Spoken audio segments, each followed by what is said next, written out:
नमस्कार, मैं हूं डॉक्टर आशीष सवाल, यूरोलॉजिस्ट और men's health expert, new Delhi, India से। आज मैं आपसे एक बहुत ही सेंसिटिव लेकिन बहुत ही कॉमन प्रॉब्लम के बारे में बात करने वाला हूं। बहुत सारे पेशेंट्स मेरी क्लिनिक में आते हैं और कहते हैं, डॉक्टर साहब मेरी सारी रिपोर्ट्स नॉर्मल हैं, कोई शुगर नहीं है, कोई डायबिटीज़ नहीं है, कोई ब्लड प्रेशर नहीं है, कोई हार्ट प्रॉब्लम नहीं है, फिर भी इरेक्शन फेल हो जाता है। और जब मैं पूछता हूँ कि आपको डर लगता है, तो अक्सर जवाब होता है, हाँ डॉक्टर बहुत डर लगता है।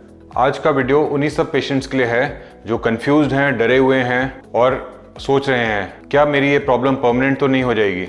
इस वीडियो को पूरा देखिए, आपको एंड तक सब कुछ क्लियर हो जाएगा कि प्रॉब्लम आपकी बॉडी में है कि दिमाग में है, और सबसे इम्पॉर्टेंट इस प्रॉब्लम का सोल्यूशन क्या है। सबसे पहले तो एक बात समझ लेते हैं, इरेक्टाइल डिसफंक्शन या ईडी होता क्या है। अगर पेनिस टाइट नहीं होता, मतलब इरेक्शन आती नहीं है, या इरेक्शन आती तो है लेकिन मेंटेन नहीं होती, तो उन दोनों चीज़ों को इरेक्टाइल डिसफंक्शन कहते हैं। इसके कुछ फिजिकल कॉजेज हो सकते हैं, जैसे कि diabetes, blood pressure, heart disease, smoking, hormonal issues या नर्व डैमेज। जो इन फिजिकल कॉजेज़ की वजह से इरेक्टाइल डिसफंक्शन होता है वो स्लोली डेवलप करता है, और सिर्फ बेडरूम में ही नहीं, हर सिचुएशन में, इवन मॉर्निंग इरेक्शन उसमें प्रॉब्लम होती है। जब भी ऐसे कॉजेज हों इरेक्टाइल डिसफंक्शन के, उसको ऑर्गेनिक ईडी बोलते हैं, मतलब ये किसी ना किसी बीमारी की वजह से इरेक्टाइल डिसफंक्शन। और उसके सिम्टम्स क्या होते हैं? मॉर्निंग इरेक्शन नहीं होना, हर सिचुएशन में इरेक्टाइल डिसफंक्शन होना, और इरेक्टाइल डिसफंक्शन धीरे धीरे वर्सन होना, मतलब पहले कम प्रॉब्लम थी अब और टाइम से ज़्यादा होती जा रही है। तो ये सब यूजुअली ऑर्गेनिक कॉजेज होते हैं। सो ये एक मेडिकल कंडीशन होती है जिसका ट्रीटमेंट अवेलेबल होता है। और दूसरी चीज़ होती है साइकोजेनिक ईडी या तो परफॉर्मेंस एंग्जाइटी। परफॉर्मेंस एंग्जाइटी का क्या मतलब होता है? परफॉर्मेंस एंग्जाइटी का मतलब होता है डर की वजह से इरेक्शन फेल होना। इसमें बॉडी का कोई मेजर डिफेक्ट नहीं होता, सारी रिपोर्ट्स नॉर्मल आती है, प्रॉब्लम सारी माइंड में होती है। इन लोगों की स्टोरी ऐसे शुरू होती है, सबसे पहले शुरू में प्रॉब्लम कोई नहीं थी, सब कुछ नॉर्मल था।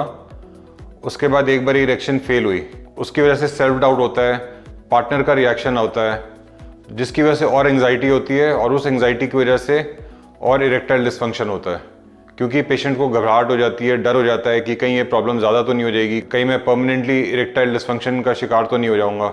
माइंड में इतनी एंग्जाइटी हो जाती है, इतना डर हो जाता है कि उस डर की वजह से इरेक्शन नहीं आती है।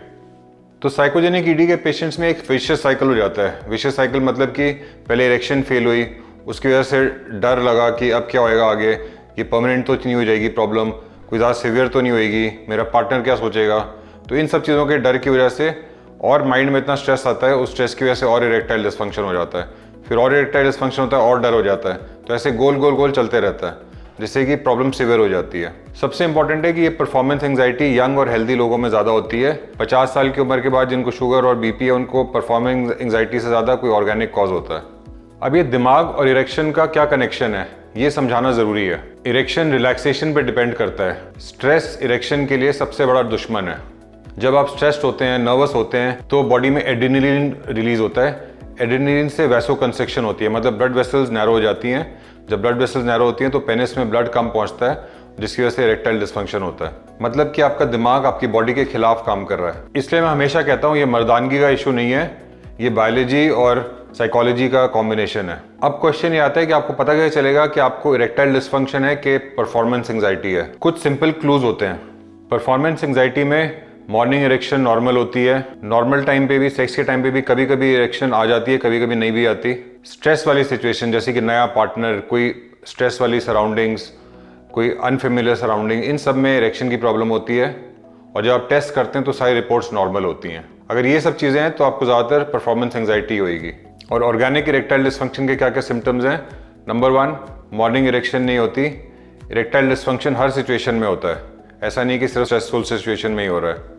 तीसरा, ज़्यादातर पेशेंट्स डायबिटिक, हाइपरटेंसिव, स्मोकर्स, इस टाइप के पेशेंट्स होंगे। और चौथी चीज़, ये वाली प्रॉब्लम आस्ते आस्ते सिवियर होते जा रही है।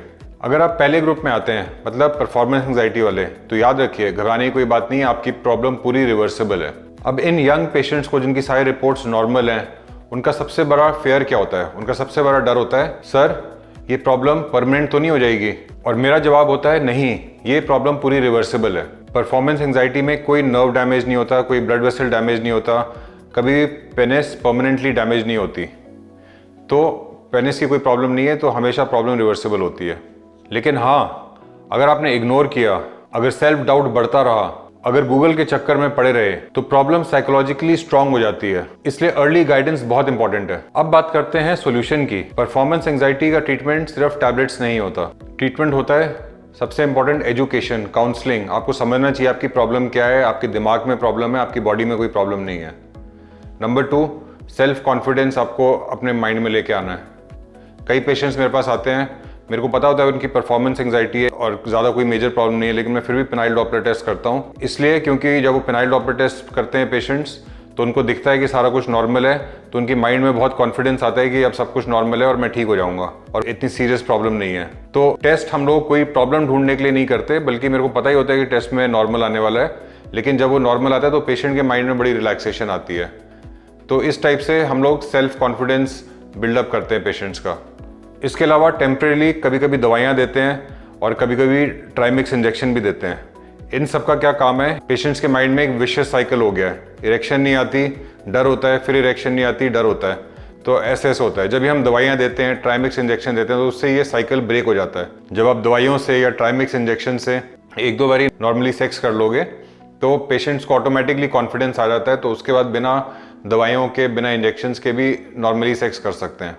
तो अगर आपको साइकोलॉजिकल ईडी भी है, परफॉर्मेंस एंजाइटी भी है, फिर भी थोड़े टाइम के लिए मेडिसिन का सपोर्ट लेना या इंजेक्शंस का सपोर्ट लेने में कोई प्रॉब्लम नहीं है, क्योंकि ये चीज़ सिर्फ टेम्परेरी होती है। परमानेंटली आपको ये सब ट्रीटमेंट्स नहीं लेने पड़ेंगे। इसके अलावा माइंड में स्ट्रेस कम करना, स्मोकिंग कम करना, रेगुलरली एक्सरसाइज करना, इन सब से भी माइंड हेल्दी रहता है, बॉडी हेल्दी रहती है, जिससे परफॉर्मेंस एंजाइटी कम होती है। परफॉर्मेंस एंजाइटी में पार्टनर का भी बहुत बड़ा रोल है। ये बात मैं दिल से कहना चाहता हूँ। अगर पार्टनर प्रेशराइज करेगी, किसी और से कंपेयर करेगी आपको, या चुप रहेगी, बात नहीं करेगी, तो उन सब से भी माइंड में बहुत स्ट्रेस आता है, जिसकी वजह से आपकी परफॉर्मेंस एंजाइटी और बढ़ती रहेगी और इरेक्शन की प्रॉब्लम और होती रहेगी। आप कभी सेक्स नहीं कर पाएंगे अपने पार्टनर के साथ। तो पार्टनर का सपोर्ट, पार्टनर की अंडरस्टैंडिंग, पार्टनर की पेशेंस, ये सबसे इंपॉर्टेंट मेडिसिन है परफॉर्मेंस एंजाइटी को और साइकोलॉजिकल ईडी को ट्रीट करने के लिए। तो दोस्तों, अगर आप ये वीडियो देख रहे हो, तो शायद आप भी कहीं ना कहीं इस टाइप से स्ट्रगल कर रहे हो। मैं आपसे एक बात कहना चाहता हूँ, आप ब्रोकन नहीं हो, आप वीक नहीं हो और आप अकेले नहीं हो। परफॉर्मेंस एंजाइटी एक फेज है, आइडेंटिटी नहीं है। ये कोई परमानेंट चीज़ नहीं है, पूरी रिवर्सिबल है। सही गाइडेंस से और सही अप्रोच से आप अपनी नॉर्मल लाइफ वापस ला सकते हो। शर्म छोड़िए, सवाल पूछिए, सॉल्यूशंस अवेलेबल हैं। अगर आपको भी ऐसी कुछ प्रॉब्लम्स हो रही हैं और आप उसको मेरे से कंसल्ट करना चाहते हैं, तो आप मेरे को ईमेल कर सकते हैं, व्हाट्सएप कर सकते हैं। मेरा ईमेल एड्रेस और व्हाट्सएप नंबर नीचे डिस्क्रिप्शन में दिया हुआ है। धन्यवाद।